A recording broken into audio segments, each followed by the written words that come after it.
All righty, folks. Okay, guess what? It's Thursday, 4 p.m. Markets have just closed. Let's take a peek at what's going on. I'm going to jump right over there. Dow Jones had a good day. It was all over the board a little bit, but the Nasdaq really jumped up the most, over 1% higher on the day. And this is a little bit of delayed reaction to the Fed's lowering the interest rates. The Fed funds rate by 0.25% yesterday. It's the second lowering. Typically does really good things for the markets when they do. A lot of people wanted him to get more aggressive with the way he described it. Nasdaq gold down a touch, $40 is nothing on a $3,700 unit, and oil down a little bit. Bitcoin was up. It was up a lot more. Bitcoin was up over 118,000 at one point, backed off right before the close. Ethereum up, XRP up, CRO up. So, folks, good day in the crypto markets as well. We have to do this. We do this every day because it's what we do. All right, let's bring in our first guest, a good friend of mine, the CEO of InfoWars, where he hosts the Alex Jones Show, and he also has a lot to say about Charlie Kirk's assassination. Welcome back to Mr. Alex Jones. Before we get into the details about Charlie Kirk, which you and I we're going to break this down quite a bit, let's just talk a little bit about Jimmy Kimmel getting bounced, being canceled because of his disgusting comments about Charlie. Do we have those comments? Can you play those for the audience and for Mr. Jones? We had some new lows over the weekend with the MAGA gang desperately trying to characterize this kid who murdered Charlie Kirk as anything other than one of them and doing everything they can to score political points from it. And that's what it took. Now, Alex, you're a smart man. You know, Kimmel's ratings have been declining, as were Colbert's. ABC, CBS now. Are they bouncing these guys because of ratings or because of what they said about Charlie Kirk? What do you think? Well, I know. I mean, I predicted when Trump first got reelected 7-8 months ago, I said all three of the late night hosts are going to be gone because you look at, the Fox late night show, it has more viewers than all of them combined. Yeah, so they were going to look for a political excuse. Yeah. That's exactly my show today. I put up the headline, learn the secret of why Kimmel was fired and Colbert. They have less viewers than you and I do in our first, segment. It's a delusion. So they're not going to pay the big banks, the big corporations aren't going to pay for a facade that doesn't deliver. And so I predict the View's going to be gone. I predict, CNN's already trying to reprogram. It's over. And so they're trying to say, oh, we're censored. And it came out years ago that Chuck Schumer, the Democrats, send talking points to Kimmel and Colbert, and that their writers basically write off of that. And so they use his horrible thing saying a right-winger killed Kirk and him making jokes about it that were totally disgusting. You watch Full Club as an excuse to get rid of him, but they were just waiting because I was reading like Colbert was paid $50 million a year, $100+ million to produce the show. I mean, we have shows that cost a few million to produce a year that have bigger audiences already. I mean, I'm not trying to brag. I know you have a big show, but my show, even censored, years ago, still had 20 million a day. It's like 50, 100 million a day on radio, internet, everything. So you can't keep track of it. So these people are a facade. They're a joke.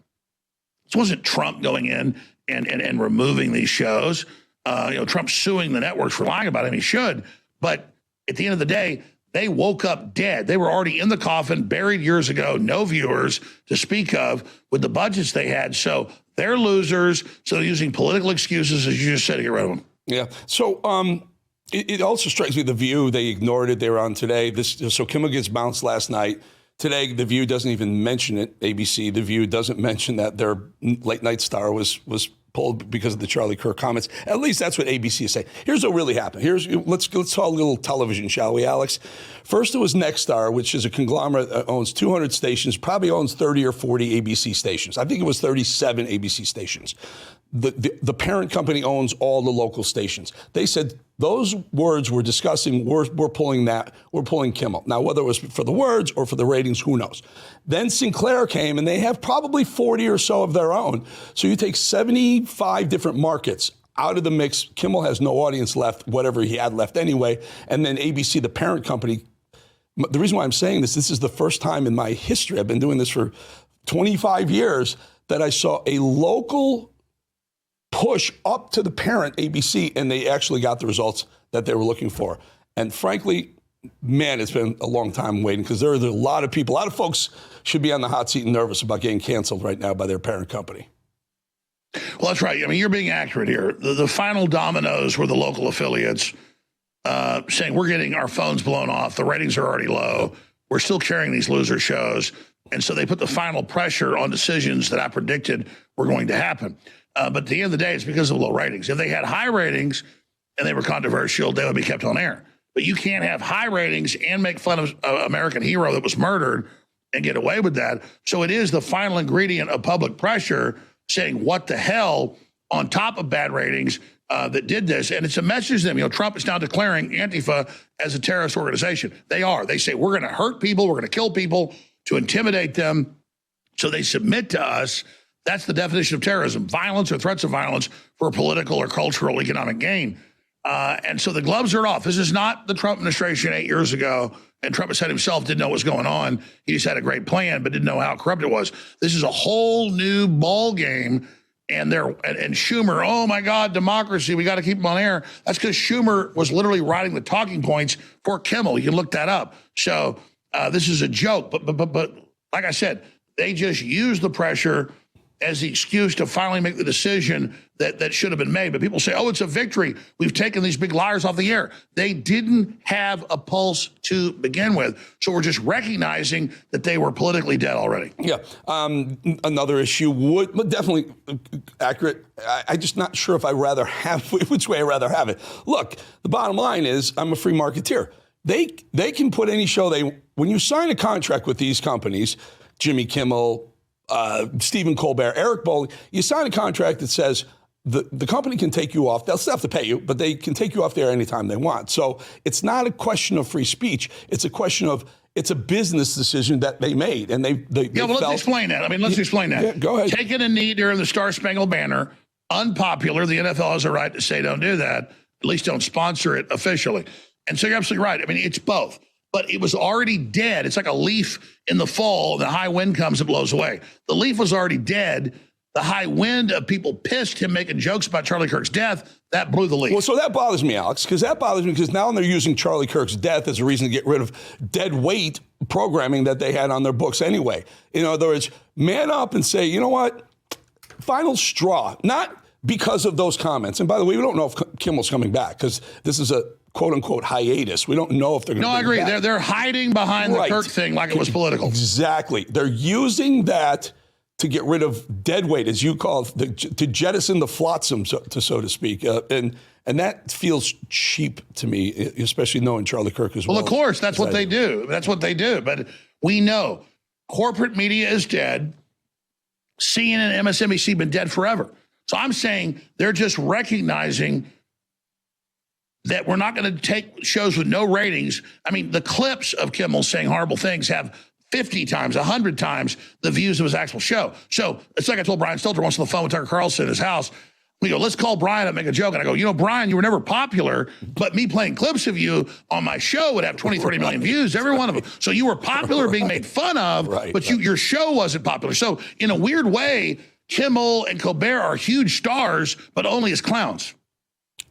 Clowns, and also in the digital world, clipping stupid comments that they make, things that they take shot, and that's why they do it. That's what their monologues be. Back in the day, you're old enough to remember Johnny Carson and some of the old school nighttime hosts. Yeah, they poke fun at the president, but it didn't matter if the president was Republican or Democrat. They poke fun at Bill Clinton for the little intern he had under his desk.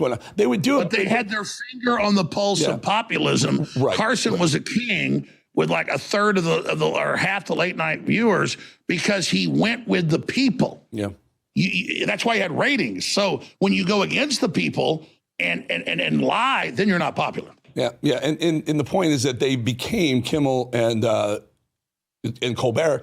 Their whole shtick was just crapping on Trump and MAGA. I know you're a smart guy, but you can look this up. You know what's come out? The Democrats sent talking points daily to their writers. No, I've heard this. Not only to the late night hosts, but also to the morning hosts. And if you know anything about TV, you'll know there are 2 times of the day that you move the needle politically. It's in the morning. That's why the morning shows look happy and fun.